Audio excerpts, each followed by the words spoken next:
Hello, and welcome to The Content Bite, a podcast for freelancers who use their words to make money. I'm Rachel Smith, a freelance journalist, copywriter, and content producer.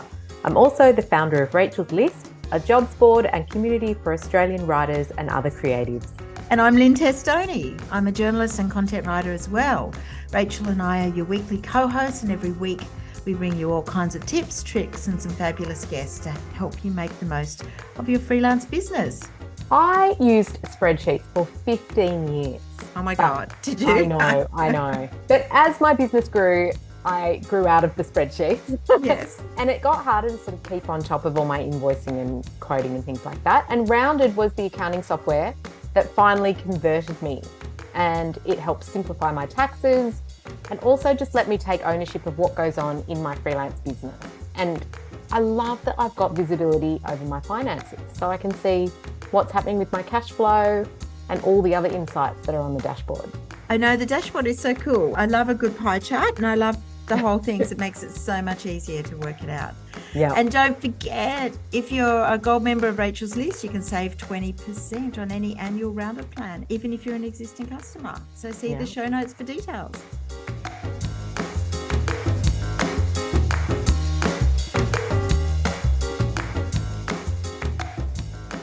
Hey Lynn, it's been a while since we've talked about niching down or specialising, as some people call it, but that's what our episode is all about today. Yeah, it's something, Rachel, that I really love, and I'm quite passionate about it because you know that that's certainly the way I've operated my copywriting and content business. And I really think, as the cliche goes or the saying goes, that the riches are really in the niches or the niches. I don't know how that works. It works better with an American accent. Yeah. But I know that you're very much a generalist. Yeah. I am a generalist with a few niches, I guess. I can't just have one. I get too bored. But I think there's that other side of niching where, you could work for lots of different companies, but you say, I work for female-led businesses, or, I do funnels, like our guest today. She does funnels for course creators and things like that. So I suppose that's a way of specializing rather than specializing in a subject matter area. So there's lots of different ways to niche, I think. Yes, we're going to talk about that. And it is very exciting because we have Abi Prendergast on the podcast today. Why don't you introduce her before we get her into the hot seat? Love to. Abi is an evergreen funnel strategist and conversion copywriter for course creators who help people make money doing what they love. She creates sustainable growth and predictable revenue for her clients and students via her signature process, Day One Evergreen, the funnel that's built to convert better every month. Welcome, Abi. Welcome. Hi, guys. Thank you so much for having me. It's such a pleasure to be here. Great to have you. Our listeners can probably tell by Abi's lovely accent that she's not in Australia. So she's based in London. But how about you take us right back to the beginning, Abi, and tell us about your career story and how you ended up being a copywriter. Gosh, back to the beginning. Where to start? Before I wanted to be a copywriter, I wanted to be a freelancer. So I wanted to have that laptop lifestyle. I really wanted to travel. So I started looking for ways I could get paid online when I was still in school. And then I've always loved writing. So it was like, if I can get paid to write and I can do it remotely, then I'm a very happy person. Sounds good. Yeah. So I started out on Upwork, as everyone does, with these terrible, terrible gigs. And then a couple of things happened. So I did an internship when I was at university. That was in China, and that was with a PR company. And at the end of the internship, I just said, hey, I'm pretty sure I could do the exact same job back home in England. So why don't we just give it a go? Let's just do it remote. And we did. And that really showed me that you can make good money remotely. So then I just got on the lookout for more opportunities, and that kind of led into copywriting. Because it was like, well, instead of just doing blogs, why don't I do websites as well? And then that led to more things, ads, landing pages, sales pages. And then I realized that there is a science to copywriting, and I committed to learning that. And that kind of through time brought me to where I am today. I've skipped some steps, but I know you want to keep it snappy. So let me know if you have any further questions. Yes, I do. I would love to know the steps that you took to, go from, say, teaching yourself copywriting to really getting that foundation, because I think that's so important and relevant to our audience. Yeah, I mean, honestly, training, like, originally I bought some of the direct response books, like the Ultimate Sales Letter, that kind of stuff. I was subcontracted for an ad agency for a while, and that was great because I got training with that. But yeah, it was eventually enrolling in bigger, better copywriting programs that really built my confidence. And once I could say to myself, like, okay, I do know what I'm doing, anytime the imposter syndrome creeps up or the confidence, I can be like, no, do you know what? I've trained, I know what I'm doing. And that really just gave me the confidence to go after clients and start charging higher prices and just raising my prices as time went on. That's so interesting. I'm guessing that one of your training was at Copy School? It was, yeah. Yeah. Something that we've talked about on the podcast before, well, quite recently, actually. But about a year ago, you wrote about pitching a blog post to Copyhackers, which got accepted, and you described them as the Rolling Stone of the copywriting world. So it sounds like that was a bit of a whirlwind for you. What came after that? Talk us through that. That was one of those times where I was just thinking, what can I do right now? I was just sat at my laptop and I had no client work, and I was like, what can I do? And the idea came up to pitch them. And my first thought was, no, you can't do that. No, you can't do that, because they were my mentors. And, I'm a Copyhackers fangirl, still am to this day. But just something in me was like, do you know what? Just do it, because Joe would say, just do it. Joe's the founder of Copyhackers, for those that don't know. So I pitched them and they said yes. I wrote the blog post, and then, it started. So from there, I started getting a lot more freelancers coming to me who had read that. And then I ended up actually working directly with Copyhackers on a ghostwriting thing. And then through that, I ended up doing like their sales page and a lot of work for Copyhackers, which really built my confidence. Yeah, for sure. Yeah, and then I've been showing up more in the copy school world. I'm recently become a coach inside their new program, Freelancing School. So really a big confidence builder. And my advice is, if you are thinking about going for something and you feel intimidated, you feel scared, that's a really good sign to just go for it. Yeah. But obviously they've taken you on and put you into all these things because you're awesome at what you do. So there's that too. I hope so. I think that's the reason. Absolutely. So I heard you've had a YouTube video with you've got a proven track record of it getting sort of high-paying clients using Facebook groups. Is that part of your strategy? Yeah, so I'm one of those copywriters that I started out landing clients Facebook groups, and then when I got to 6 figures, I continued to do that. I think a lot of people ditch that strategy, but I find lots of 7-figure, high 6-figure course creators in those groups that have the budget for my services. So I'm a huge fan of Facebook groups, and for freelancers that are struggling to land clients, it is one of the lead gen strategies I really vouch for. Yeah. We'll definitely include a link to that tutorial in the show notes. I put it in the wrap up, so people listening who are on the wrap up might have already seen it. It's just so brilliant. I took so many notes during that tutorial Tuesday. But I wondered, for those who haven't seen it, can you take us through, if you do have a specialty, how you find the right Facebook groups to target? Not the spammy ones or the ones that don't have the activity. So if you have a niche, if you know what kind of clients you like working with, and that doesn't mean you outwardly are like, okay, I only do this for these people. If you just have a sense of, do you know what, I really like working with like beauty product companies, or I really like working with course creators, then go and find those groups. And what I advise is, rather than looking for aspirational groups, so for example, there's lots of groups for 6 figures course creators. So those groups tend to be for newer course creators aspiring to be at 6 figures, so they're unlikely to have the budget. If you instead go for functional groups, so course creator networking groups, or the tools they use, for example, ClickFunnels, Kajabi, New Zenler, those groups, if you go in there, That's where you'll find lots of course creators. And the same goes if you're in another niche as well, the entrepreneur groups, the small business networking groups.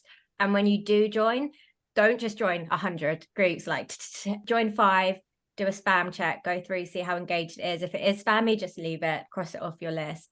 You don't want to waste your time there. But once you find some good groups, just stay in there, be a community member, post, and when people, you will see people asking for a copywriter, and that is your time to jump in and say, hey, that's what I do.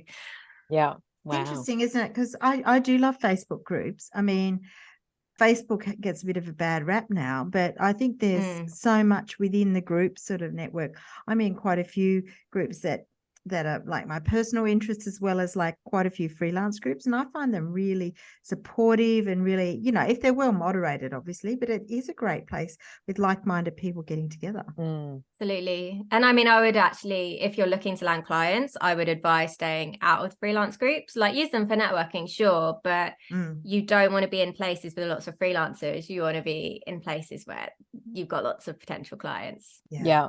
I actually took your strategy and tried to join some business groups in the past few weeks. And I found it's really interesting. Like, once you start to do that and you think, wow, this is going to be great. This is going to be a great group. And then it's just dead as a doornail, you know, without much activity at all. So it does take a bit of time, doesn't it? Weeding out the good ones. Yeah, I mean, I joined the groups maybe like a year ago, and I feel like what I hear is that they've gone downhill recently. Yeah. But one of the strategies I absolutely love for getting stuff done is to hire yourself for a day.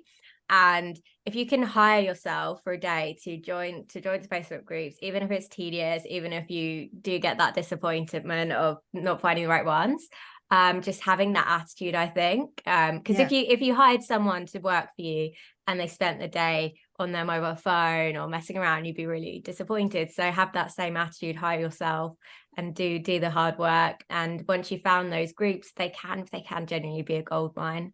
Yeah, it's really And do you only do groups in Facebook, or do you do Slack groups and LinkedIn groups as well? Mostly Facebook. I mean, I am on LinkedIn. I have people reach out to me on LinkedIn.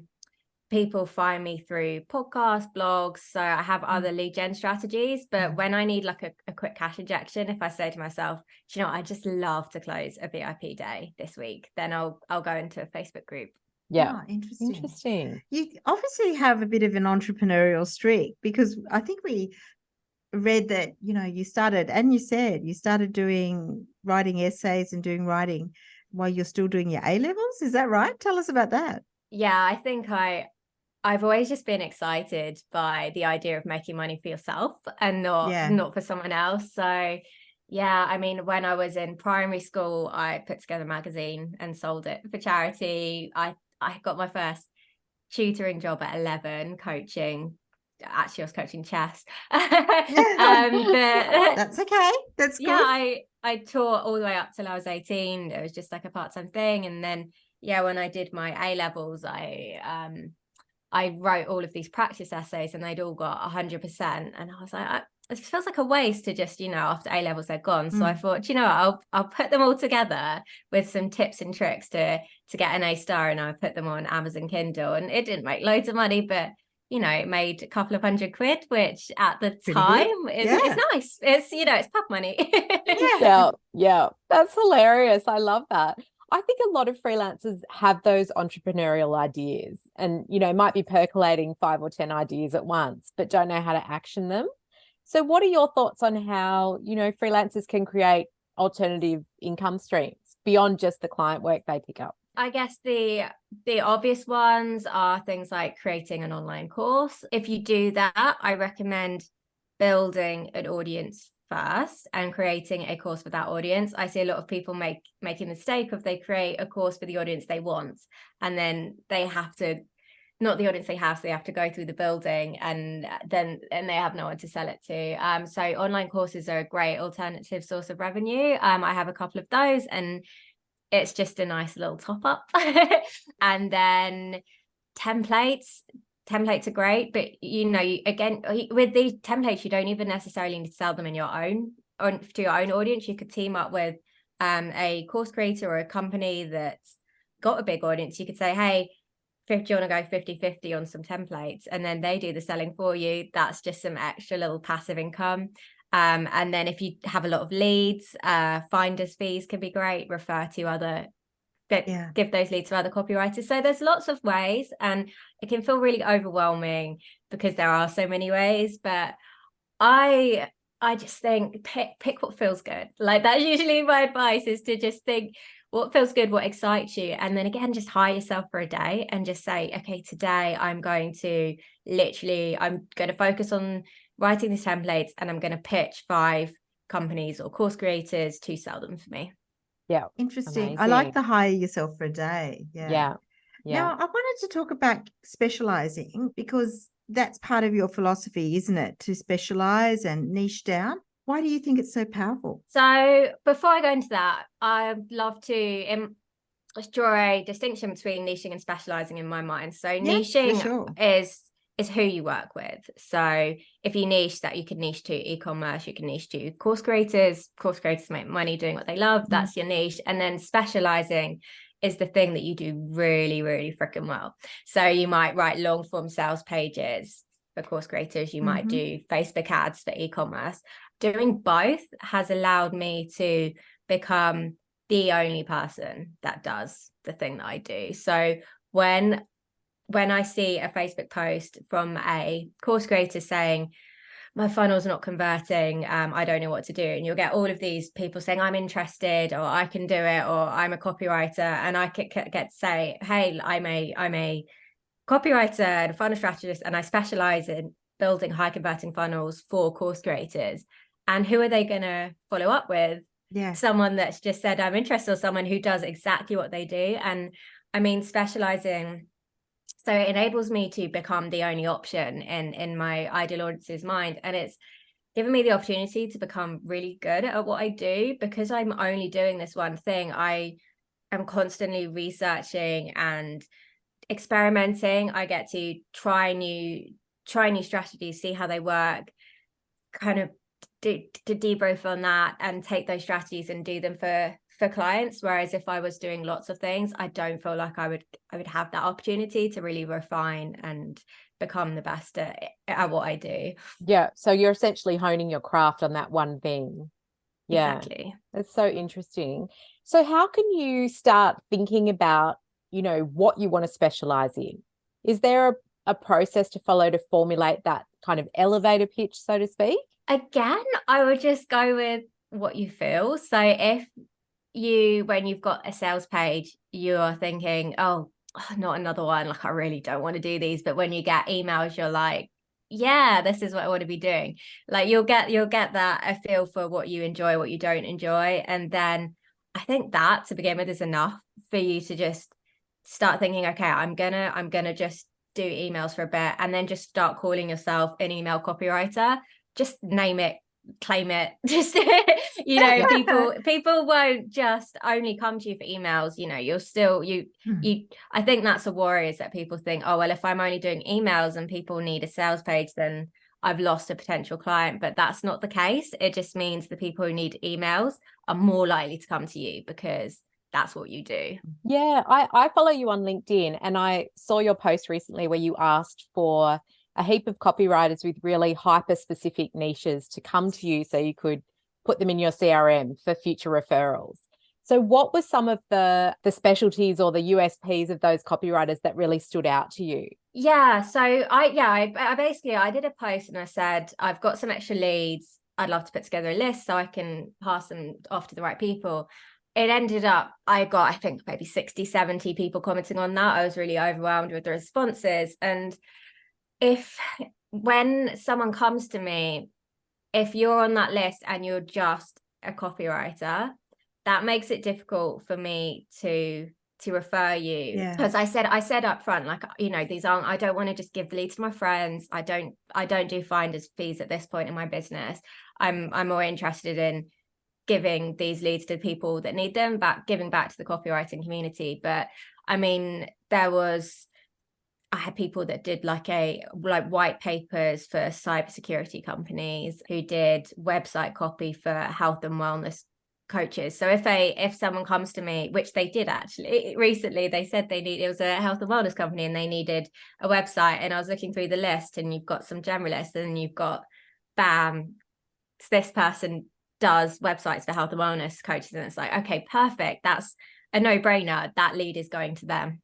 Yeah That is really interesting, because I've passed on quite a few things, because I do niche mostly in homes and interiors, and people do ask me for other things, and I used to say yes because I want the work, but now I tend to push them on to sort of more specialists in those areas, because I think I could do it, but it would take me a while to get into that sort of mindset again. Is that what you think? Oh yeah, absolutely. I mean, it's, again, if you do one thing and then you get to do it really well, and you get to create creative processes. Like when a funnel lands in my lap, I know what I'm doing. Whereas if someone asks me for web copy, I might be a bit like, oh, okay, I might need to just check out my training first, have a, get some old frameworks. So I only take on now day one evergreen funnels. So that's the funnel you mentioned at the start, evergreen funnels that are built to convert better every month. So I do those, they take 6 weeks. I do one every 6 weeks. And then if someone comes to me for something else, I'll usually pass it on. If it's something like I'm thinking, oh, that could be fun, but I can't really do it, I would just do it on a VIP day, because then I still get to do it, but it's done in a day. It's not going to interfere with my 6-week projects. Oh, interesting. Do you think that specializing helps you raise your rates because people come to you? Is that what you've found? Oh yeah, absolutely. I mean, I do believe that it's the way to raise your rates, because if you can get to a point where you're not just like me, like I'm not just specializing in funnels, I have my own process, so no one else can offer that. I mean, obviously there's the challenge of getting people to believe that day one evergreen is the best evergreen funnel, which is what I'm working on. I've watched my like when I first did funnels, I was doing it piece by piece, making about $2,000, then it rose to 5, 10, 15, and it's going up to 20. And that's, I don't believe I could do that. Perhaps if I had, the most incredible track record of results in the world, maybe I could do that. But for me, yeah, it's been specializing, and I've watched the same happen for my copywriting peers. Yeah, I'm a big believer, and I think if you want to raise your rates, it's a really good place to start. Interesting. I read about on Copyhackers, actually, it said that you were really big on conversion copywriting as being one of the major drivers of your business growth. Is that the case? And is that still true? Yeah, I think so. Before, as I said, I'd read a few books, but I didn't really know what I was doing. I was more like a writer, I guess, that had kind of planted themselves in the copywriting world. But yeah, training in conversion copywriting, I mean, it really is it's an art, it's a science. It's very strategic. So it's for those of you that don't know, it's very built into customer research and data collection. So your audience and the data will drive decisions rather than guesswork. And the more I can minimize guesswork, the better results I get for my clients, and the more clients trust me. So that, again, I would consider that the conversion copywriting piece a part of my specialization. And again, the reason I can charge those high rates, because people know they're getting a process that's grounded in data, and I'm not just pulling words out of thin air. So like that's voice of customer research and all of that comes into it. Yeah, surveys, customer interviews, all that good stuff. Yeah. Wow. But the funnel strategist, that's interesting. And the conversion, that's a whole nother level, as you say, on top of it. How did that niche come about? I started working with course creators either in 2019 or 2020. Maybe I'll say 2020. And it was for a launch agency. And I just thought it was so cool that you've got these course creators, and it's like they don't have any material costs really. They've created something, put it out into the world, and they can make money with that. And that little entrepreneurial spirit in me that turned my A-level notes into ebooks, that part was very excited. Yeah, I started working with course creators there, and the thing to do was live launches. So I did that, and then I eventually left the agency and started working with my own clients. And I eventually realized that live launching was really just doing a number on my mental health. Like, I find them really stressful, a lot of pressure, because if you can do this big live launch, you do written all the copy, everything's looks beautiful, and then one link doesn't work on your webinar, and then the client can lose like hundreds of thousands in revenue, or even if it's a new in fact, it's to be honest, in a way it's even worse when it's a newer course creator, and it's a mom, or it's just someone that have become kind of chummy with, and they've got a lot riding on the launch, and it can be a huge revenue hit, which then affects their life. So I decided I didn't want to work on live launches, and the idea of going evergreen, that you can have it 24/7, that was a lot more peaceful to me, because got the opportunity to create passive income, predictable revenue. But then what I found is that's not usually the case. People go evergreen, their conversion rates tank, and they're not making that money. So I started putting together a system to solve that problem, to think, okay, what works so well in a live launch that I can build into an evergreen funnel to make it convert, and how can I bring conversion and another layer of conversion copywriting into this. So I built in a customer feedback loop into the funnel, so collecting surveys at different touch points throughout the funnel, so I can then use those to optimize it. So over time, it converts better, because you're plugging in that voice of customer and communicating the value in a way that the audience understands. Wow. So is that why it takes 6 weeks? Are you sort of tweaking that whole time and building it? No. Okay. That's the 6 weeks is just setting up. I mean, a lot goes into a funnel. So I usually would spend the first portion interviewing customers, interviewing the client, reviewing any surveys, reviewing posts in their Facebook group, testimonials, collecting that voice of customer, and then because I write the sales page, the webinar, the opt-in page, the ads, the emails, it's a lot of copy, and then I would get them on a retainer for after that to optimize if they want that. Wow. And what programs are you using for the funnel itself? Is it like WordPress with like quiz plugins and things like that? How does all that work? Well, every course creator seems to have their own preference for what tools to use, but I mean, the ones I love Lead Pages, because it's just so easy to create a beautiful landing page, and it integrates seamlessly with the email tool. I mean, I use ActiveCampaign, but honestly, the one I recommend is ConvertKit. I find ActiveCampaign just has some weird bugs sometimes. Yeah, I agree with you. Like you'll format an email perfectly, and then suddenly the bottom, the PS will come out in bold for no reason. Yeah. So I'm not throwing shade, but and then sales pages can be hosted anywhere really. I do recommend doing them custom if you can afford it, because like I've tried to make pages on Samcart and stuff, but I never find I can get it looking quite right. And so Samcart for the checkout page, and then Deadline Funnel is a tool I really recommend if you're going evergreen. I know there are some cheaper options floating about now. I think Email Hero, that's at 97 for life at the moment, but it basically, you can create a custom countdown timer. So when someone signs up for your webinar, it triggers that countdown. So they have 7 days to enroll in your program. Otherwise, they can't get it, or the price goes up. So you can create authentic urgency, rather than, I don't know if you've had this, where you click on a page and it says, oh, you've got 5 minutes, and then you come off it, come back on, and it just resets. Actually creating authentic urgency triggered by the action the customer's taken, or rather than just made up. Yeah. Oh, gosh. I'd love to talk about your clients and the people with course creators.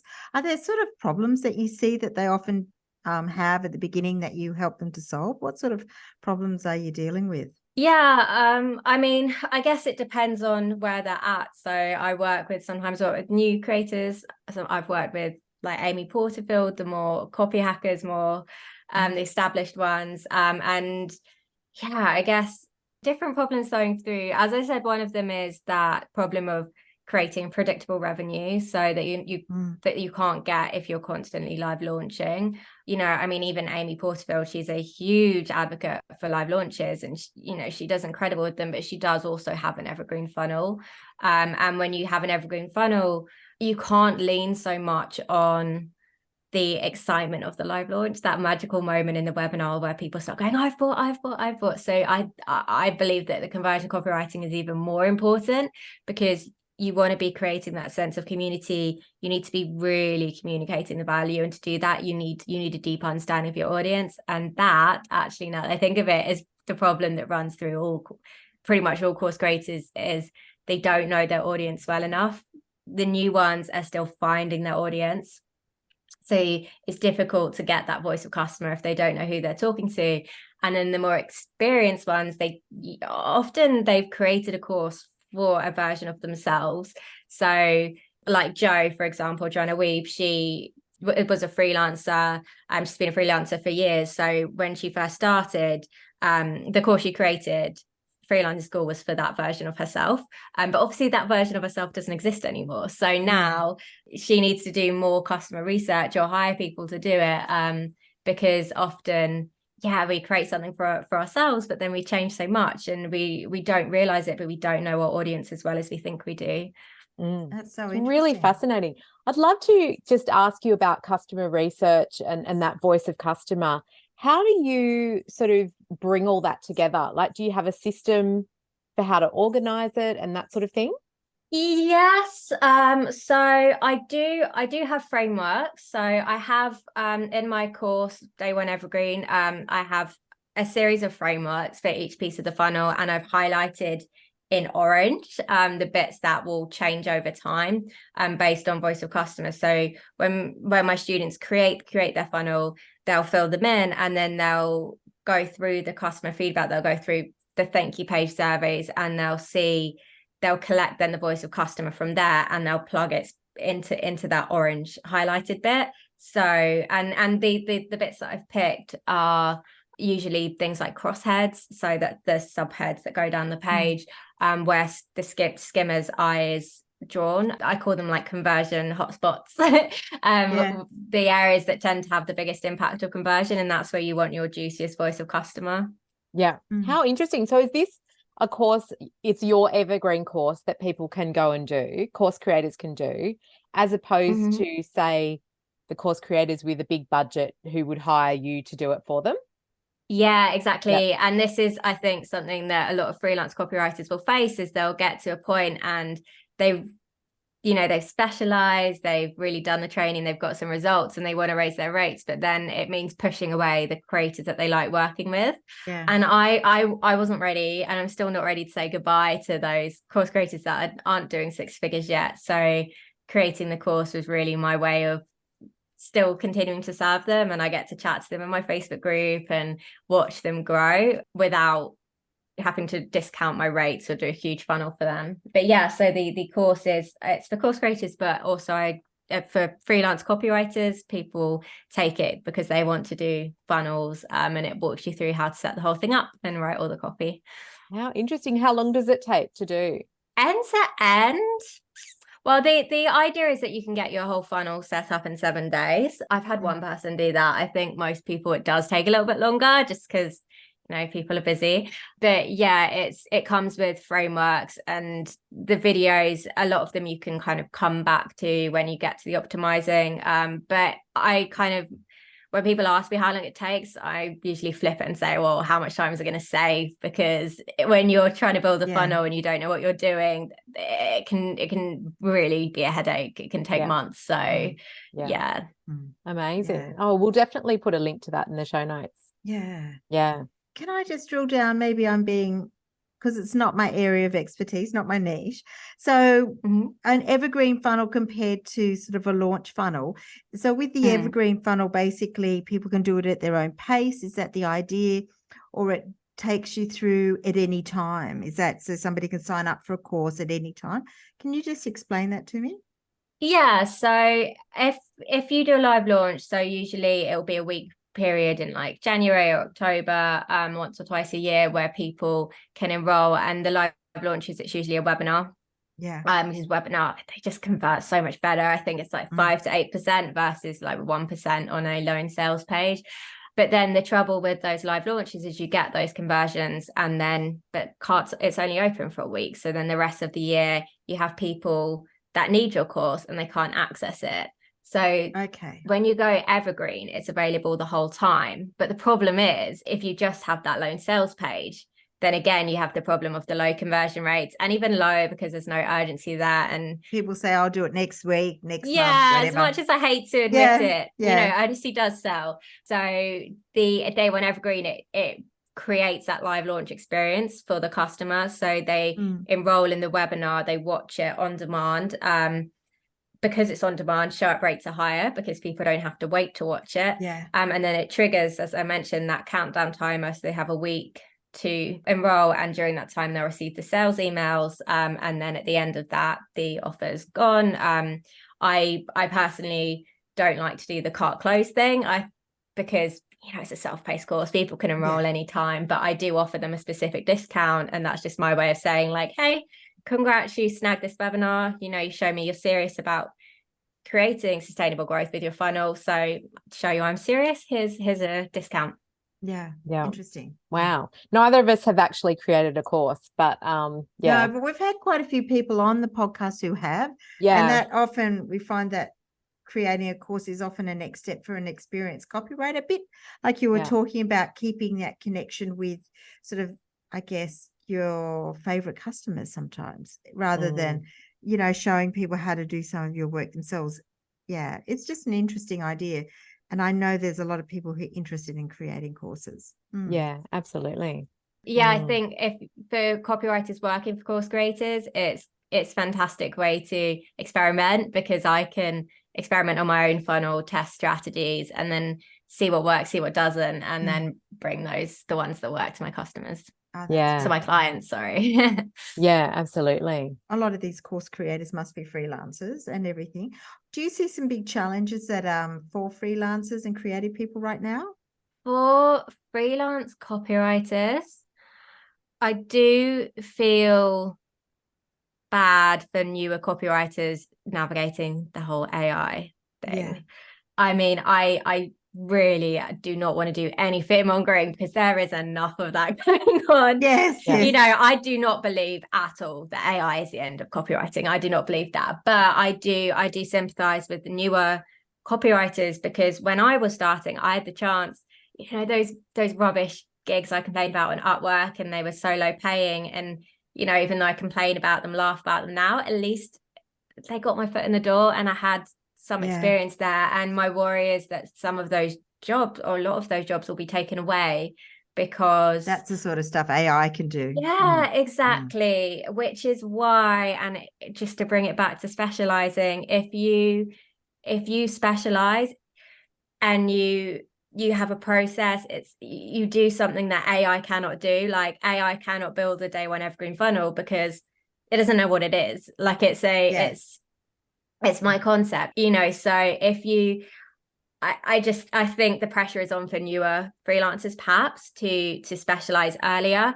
And intimidating, absolutely. Exciting, absolutely. I mean, you can skip that part where you're doing the rubbish Upwork gigs and actually jump to the part where you're charging pretty good money. And it's pressure, but it's good pressure. If you can rise to that, you have an opportunity here to say, okay, well, if AI can replace the average copywriter, then I'm going to be freaking exceptional, and I'm going to get paid exceptional money to do it. Yeah.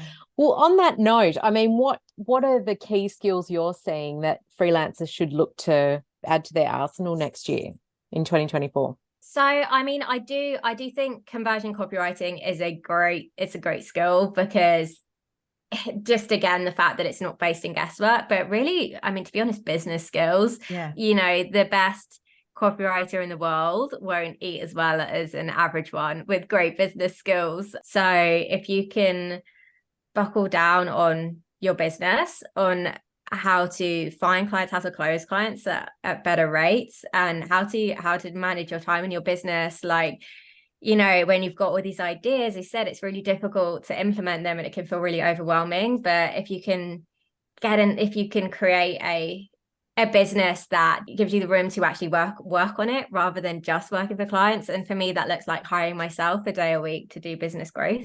But for everyone, it's different. What works for you? Is it taking a whole day off? Can you do it, a few hours here and there? But so business skills, that's what will allow you to adapt and continue to adapt as AI changes, any market saturation that's happening. If you've got business skills, you'll continue to thrive. It's so funny that you say that about the day a week and the business skills. My VA actually takes every Wednesday off to work on her business. So she's good for her. About it. Yeah. So yeah, it's a good thing to do if you can actually work that into your week and make it a constant, for sure. Because no one cares about your business as much as you do. Yeah. So if you're always doing client work, when's your business going to get any love? How are you going to grow? Yeah, exactly. It's a good point. I wondered, you've mentioned conversion copywriting a bit throughout the episode. What's your favorite course at the moment, or have you heard of a really great course that people could do if they wanted to explore that? What, other than my own? Yeah. Obviously yours. No, I mean, Copy School is phenomenal. It is, to me, it's just the king of copywriting courses, and there is so much in there.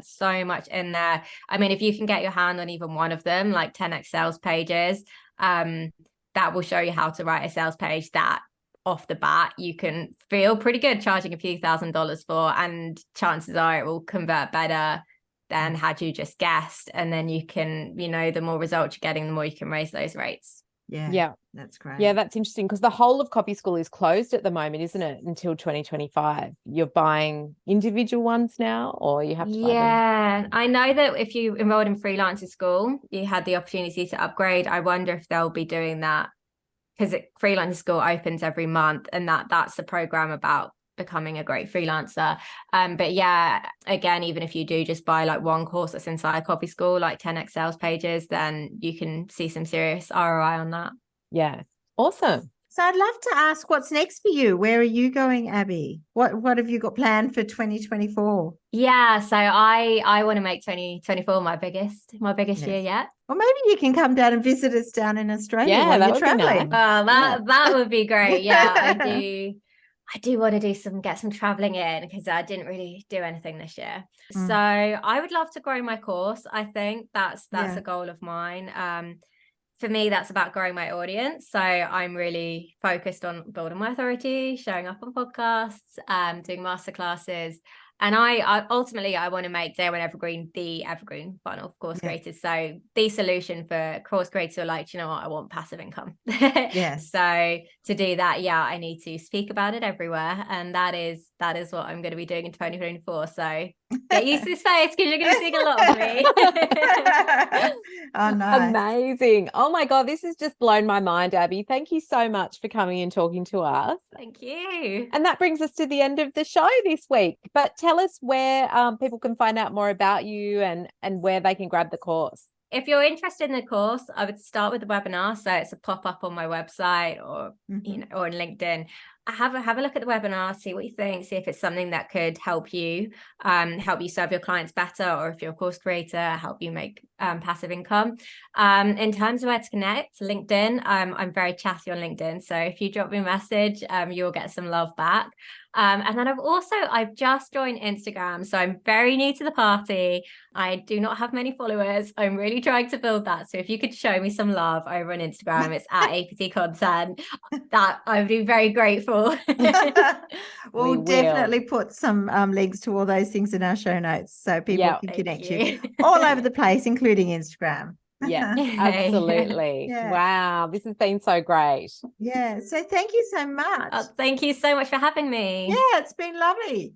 Thanks again to our wonderful sponsors, Rounded, easy accounting and invoicing software that helps freelancers run their business with confidence.